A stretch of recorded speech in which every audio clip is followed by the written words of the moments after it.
วิดีโอนี้อาจารย์สิมาเว้าการใช้ของ are you กับ do you เนาะหลายคนที่ว่ามักใส่ผิดกันเวลาใส่มันจะต้องใส่จังใดเด้นะare you กับ do you นี่จะเป็นคำถามปิดใส่ชีวิตประจำวันเลยนะเฮามาอันนี้อาจารย์ตัวอย่างให้เนาะแล้วก็ตัวอย่างฟัง are you แล้วก็ตัวอย่างฟัง do you เนาะเฮามาสังเกตนำกัน are you เขาจะถามจังใดแล้วก็ do you เขาจะถามจังไดเขาจะตอบจังไดนะอันนี้ผู้ใดเบิ่งคลิปนี้แล้วก็จื้อไว้เนาะเพราะว่าการสอบเส้นก็อาจจะออกเนาะแล้วก็การภาษาว่าภาษาเขียนเอาได้ทั้ง2เนาะมีได้ใช้ชีวิตประจำวันแหละเนาะโอเคare you sleepy เนาะ are you sleepy คำตอบเป็น no I'm not no I'm not เนาะสังเกต sleepy นี้เป็นคำ adjective นะเขาจะถามกับคำ adjective จะถามกับความรู้สึกหรือว่าอารมณ์นะ are you sleepy yes I am นะหรือว่า no I'm not นะ no I'm not นะการปฏิเสธนะและประโยคที่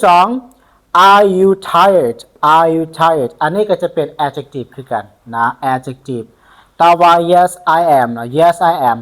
are you sleepy แปลว่าจะง่วงนอนบ่เนาะคำตอบเป็น no I'm not บ่ง่วง are you tired จะเมื่อยบ่คำตอบ yes I am แม่นค่อยเมื่อยนะแล้วต่อไป are you at home นะ are you at home at home นี้จะถามกับสถานที่เนาะก็คือ are you นี่ถามสถานที่นะ are you at home คำตอบ no I'm not นะ no I'm not เจ้าอยู่เฮือนบ่ค่อยบ่ได้อยู่นะ are you at home no I'm not โอเคและสุดท้าย are you a teacher are you a teacher teacher นี่จะเป็นอาชีพนะเรียกว่าคนฉะนั้นแล้วเขาจะถามกับอาชีพถามกับสถานที่ถามกับความรู้สึกหรือว่าอารมณ์และอีกคำถามนึงมันจะถามกับสิ่งกำลังเกิดขึ้นเรียกว่า are you teaching are you sleeping พวกนี้นะบทตัวนั้นก็จะเป็นกำลังเกิดขึ้นและบัดนี้คำตอบของเขาจะเป็น yes I am เนาะ yes I am are you yes I am นะเจ้าอยู่จะเป็นไอ้ครูบ่ yes I am แม่นแล้วเขาเป็นไอ้ครูนะก็คือ are you นี้1ใส่ถามกับอารมณ์ความรู้สึก2ใส่ถามกับเขาฮ้องว่าสถานที่เนาะ3ใส่ถามกับสิ่งที่กำลังเกิดขึ้นจะมี verb ing หันมาเข้าเนาะแล้วก็4ใส่ถามเกี่ยวกับอาชีพหรือว่าบุคคลนะโอเคเอาจะขึ้นต่อมาจะถามว่า do you eat fish นะ do you eat fish ก็คือเจ้ากินปลาบ่นะมันจะถามเรื่องกิจวัตรประจำวันของเฮาที่เฮาใช้ชีวิตประจำวันเลยนะ eat นี่เป็นกินเนาะเจ้ากินปลาบ่ do you eat fish เนาะคำตอบจะต้องเป็น yes I do บ่แม่น yes I am แล้วนะต้องเป็น yes I do ถามดูตอบดูนะโอเคแล้วประโยคที่2 do you like cats นะ do you like cats แปลว่าเจ้ามักแมวบ่นะ like เนี่ย like อันนี้วัตถุนะเรียกว่าคำสัตว์สิ่งของต่างๆนะ do you like cats คันบ่มักบ่แม่น no I don't เวลาที่เฮาปฏิเสธก็คือ no I don't นะ no I don't yes I do no I don't ถามดูตอบดูนะบัดนี้ do you speak English do you speak English นะ do you speak แปลว่าเว้าเจ้าเว้าภาษาอังกฤษบ่นะเจ้าเว้าภาษาอังกฤษบ่ do you speak English คันว่าค่อยเว้าละแม่น yes I do นะแม่นค่อยเว้า yes I do yes I do โอเค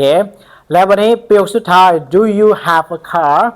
do you have a car แปลว่าเจ้ามีรถใหญ่บ่นะ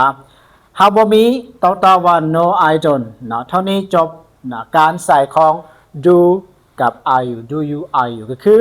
do you นี่จะถามเรื่องการกระทำนะเรื่องที่ว่าเป็นการกระทำต่างๆนะที่เฮาเว้ามาจาก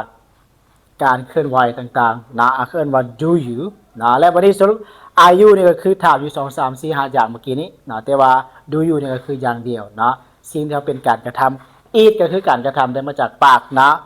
like ก็คือความคิดของเฮาแล้วก็ speak ก็เอามาจากปากการกระทำแล้วก็ have ก็คือความคิดของเฮานะเฮามีจังซี่อันนี้ต่างๆนะอันนี้คือการใส่ของ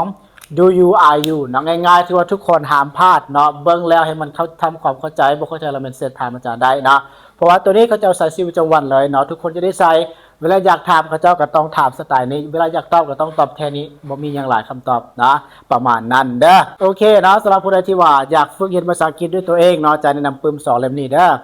ปึ้มอันนี้แม่นปึ้มคำศัพท์เนาะ2,000 คำศัพท์เริ่มจาก ABCD สระพยัญชนะปึ้มนี้จะเป็นปึ้มเริ่มต้นและสำหรับผู้ใดที่ว่าอยากเริ่มต้นภาษาอังกฤษแล้วแม่นเอาปึ้มนี้เลยเนาะราคา 179,000 กีบ และปืนนี้จะเป็นปืนฝึกวาล์วฝึกสื่อสารในชีวิตจริงชีวิตประจำวันเนาะราคา 199,000 เก็บเนาะผู้ใดอยากฝึกวาล์วเนาะอยากมีผัวต่างประเทศอยากมีแฟนต่างประเทศแล้วแม่นเอาปืนตัวนี้เลย 199,000 เก็บเนาะซองเล่มนี้ 378,000 เก็บอยากได้ให้มาสั่งซื้อด่วนตอนนี้มีจำนวนจำกัดแล้วโอเคขอบใจที่เข้ามารับชมบ๊ายบาย